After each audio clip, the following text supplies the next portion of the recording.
కాంగ్రెస్ నేత కొండా మురళి పీసీసీ క్రమశిక్షణ కమిటీ ముందు హాజరయ్యారు. ఈ నేపథ్యంలో కాంగ్రెస్ పార్టీనే తమ రక్తంలో ఉందని చెప్పారు. పార్టీ ఏ ఆదేశం ఇచ్చినా తప్పక పాటిస్తామని తెలిపారు. రాహుల్ గాంధీని ప్రధాని చేయటమే తమ లక్ష్యమన్నారు. స్థానిక సంస్థల ఎన్నికల్లో అందరం కలిసి పనిచేస్తామని పేర్కొన్నారు. క్రమశిక్షణ కమిటీ అడిగిన ప్రశ్నలకు సమాధానం ఇచ్చినట్లు కొండా మురళి వివరించారు.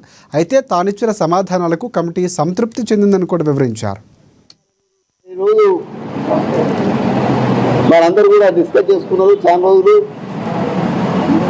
మరి కంపల్సరిగా రేపు కాంగ్రెస్ పార్టీకి నేను ముందే చెప్పిన మరి ఆడ రాహుల్ గాంధీ గారిని మరి ప్రధానమంత్రి చేయాలని, ఇక్కడ రేవంత్ అన్నను మహేష్ అన్న కూడా మరి పైకి రావాలనేది దృష్టితోని ఈరోజు స్థానిక సంస్థల ఎన్నికలు వస్తున్నాయి.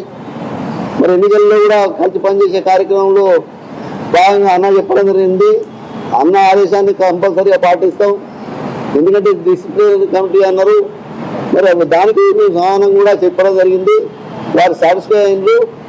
కాబట్టి ఇప్పుడు కాదు ఎప్పుడు కూడా మా కాంగ్రెస్ పార్టీ మా రక్తంలో ఉన్నది.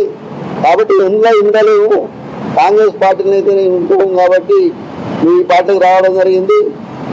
మరి ఈరోజు ఒకటే మాట చెప్తున్నా, కాంగ్రెస్ పార్టీ ఏ ఆదేశం ఇస్తే దాన్ని తూచా తప్పకుండా ఆచరణ పెడతాను.